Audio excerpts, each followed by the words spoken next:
नांदेड येथील Shakuntal school for एक्सलन्समधील ज्ञानसागरामध्ये चिमुकल्यांनी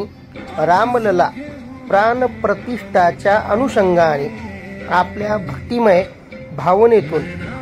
नृत्य रूपात श्रीरामाच्या स्वागतासाठी सादर केलेली प्रेम भावना, त्याचवेळी नयन मनोहर असे दृश्य शाकुंतल स्कूल फॉर एक्सलन्स ह्या ठिकाणी विद्यार्थ्यांकडून पाहायला मिळाले। आज पग पग